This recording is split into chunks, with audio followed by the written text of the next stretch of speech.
Hi favorites, welcome to Second Bites with Sarah. Today we are going to be making a beef Wellington tart.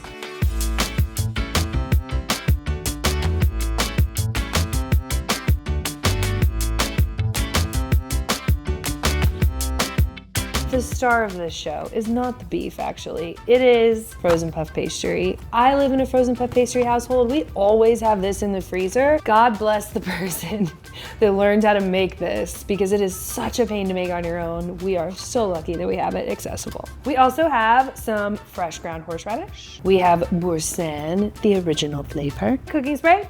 Our smoked salt, one of my favorite ingredients, is making another guest appearance.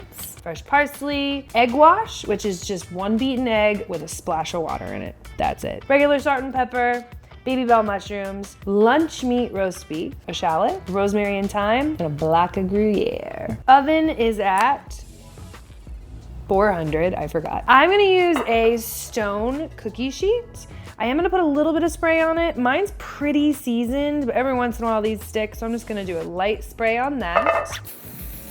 Puff pastry, literally just pull it out of the package, lay it down, set it to the side. We're going to make essentially our sauce next. It's not really sauce, it's more just like creamy deliciousness. But let's talk about why this is probably not going to be accepted by, let's say, Gordon Ramsay as an actual beef Wellington. This is just a take on beef Wellington. When I think about beef Wellington, I think about horseradish or spicy mustard, sauteed mushrooms, lots of herbs, filet mignon, and puff pastry. I can't eat filet mignon whenever I feel like it, just because it sounds good. So what we're gonna do is make something that hits all those flavor profiles, but is a lot easier, less intense work, as well as a little bit more cost effective. Our sauce, like I said, is our Boursin. If you don't know if you like horseradish, you should really slow down at this point.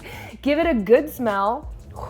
I love it. So I'm probably gonna do 2 tablespoons into the Boursin, and then we're just gonna mix it around, real simple. Just try to incorporate it as best you can. This can sit at room temperature for a little bit too, which will help make it creamier. That's just gonna hang out. Next, I'm gonna do a rough chop on our portobellos and get my herbs ready as well as my shallot, because we're gonna saute those for just a few minutes before we start loading up puff pastry. For our portobellos, these already came sliced. I'm just gonna do a rough chop on these. They can have a little bite left to them. They don't need to be super fine. What I like to think about when I'm assembling this tart is what I want in each bite. Like if I take a bite on any corner or inside of that tart, am I getting a little bit of everything? So this can be a rough chop. They don't need to be symmetrical. These are gonna sweat down a little bit and shrink. We also need to remember that when we're cooking them, we don't have to cook them all the way through because they're also going to get some of the heat while the tart is baking. So just again, get them a little sweaty, let them have some fun, don't overthink it. Mushrooms are going in, smelling all earthy and sexy. I just did a little bit of avocado oil in the bottom of the pan. You won't need a ton. I don't know. Tablespoon. Mr. Shallot. Shallot is basically a gentler version of an onion, just not as potent, not as intense. I'm gonna cut long ways this way to get some nice little circles. As long as I go pretty thin, they'll cook down really pretty when we're chopping our shallot. I already peeled him, cut his head and his butt off. Nails under. And we've got these little like oval shapes that'll break up when we start cooking them. Now onto our herbs. I would also add sage if you have it. I just didn't have any, I forgot it. But we've got rosemary and thyme, which will also be great. On your rosemary, just pull against the leaves and they'll come right off. Thyme is a little bit more of a punk. You can pull against the grain as well, and most of them should come off. If it fights you, you can slide them through one of the holes on your grater. You could slide them through a colander and it'll pull them the opposite way if you don't have an herb stripper. We don't need a ton, so I'm just gonna do it by hand. The thyme would probably be fine on its own, but the rosemary, if you get a whole sprig of rosemary in your mouth when you're biting into this, could be overpowering. So we're gonna give it a rough chop. That should be plenty. Just sprinkle him right in. And then this is gonna go on medium to high heat, 5 to 7 minutes. Again, we're just looking for those shallots to start to break out of their circles, get a little sweaty with the mushrooms. They're going to cook again, so we don't have to cook them all the way through right now. Mushrooms, shallots, herbs are sweating it out together. This is when we want to season, because we're not going to season our ground beef. We're not going to season our cheese. So this is our best time to season. I'm going to do a little bit of our smoked salt, a little bit of black pepper.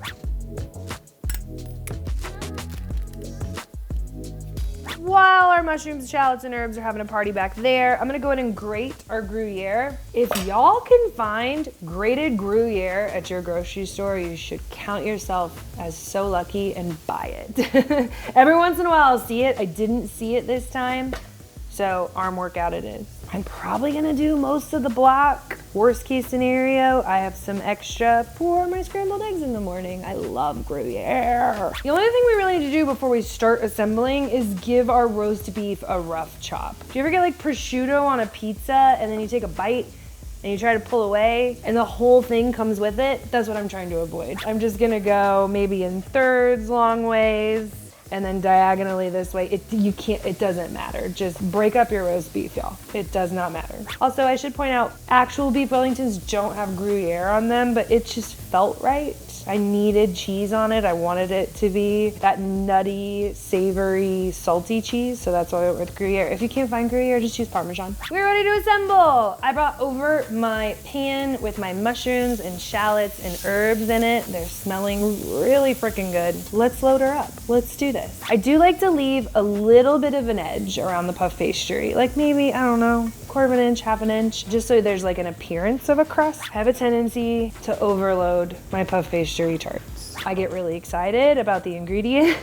and it can weigh down the crust and make it a little soggy in the middle. So I just try to practice restraint, but like I totally get it. We've got a nice even layer of our Boursin and horseradish. Next, we're gonna go in with our mushrooms. Just somewhat even distribution, doesn't have to be perfect. Someone's gonna bite into it and just their eyes are gonna roll back into their head. I'm gonna spread out our mushrooms and shallots just a little bit. Thinking about the eater's experience, I'm thinking about what bite they're gonna get. Time for our roast beef. Spread it out a little bit, load her up. Oh darn, there's gonna be leftover roast beef. Next is just Gruyere, y'all. It's just the Gruyere. Measure with your heart. I like to make sure a little bit gets on the edges because those pieces will get a little crispy and chewy and they'll make you happy. Last little piece, egg wash. Talked about it, it's just one egg beaten with a little bit of water. Brush, we're just gonna go around the edges. What this does is it allows your puff pastry to get that golden look on it a little bit easier. I left a very small edge here. Don't be afraid to, like, if it gets a little bit on the pan or like it mixes in with the cheese or with the Boursin, just, it's fine, it's fine. It's just trying to catch that exposed puff pastry a little bit to give it a really nice golden hue at the end. It's one of those things that I like to take the time to do on a recipe because it just like pushes it a little bit over the edge. It makes the people eating it feel a little fancy. They're like, how did you do that? Did you make your own dough? Egg wash is on. This sucker is gonna go in the oven at 400 for about 20 minutes and we'll check on it and we'll see how she's doing. She gonna get big and puffy. It's gonna smell really good in here. I'll get cleaned up, get some parsley for the end. See you in a little bit. I ended up adding 3 to 4 minutes to the timer because I really wanted to see this golden edge a little bit more. All we have to do is throw our parsley green on top so we can eat with our eyes first, and then we're gonna slice this sucker. This could easily be dinner, in my opinion. Little side salad, little glass of white wine. But you can also slice it smaller and serve it as like an appetizer. Totally up to you. It is satisfying, it is savory. All right, let's cut this guy up.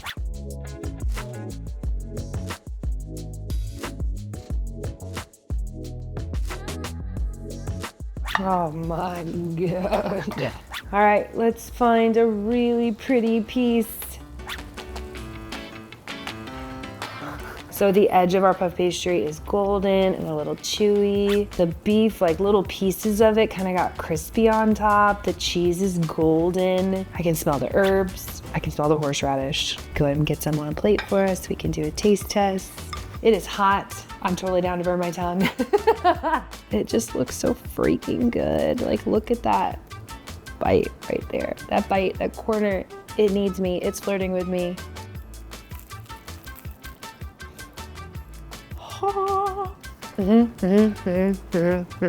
gonna tell you why this fucking works.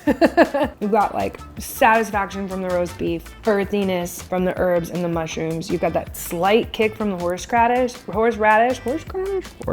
Texture-wise, why it works is the flakiness of the puff pastry, the creaminess of the Boursin, and then the mushrooms like chew a little, and so does the roast beef. So there's just like multiple textures going on. You've got multiple flavor notes going on, and you just want to keep eating it.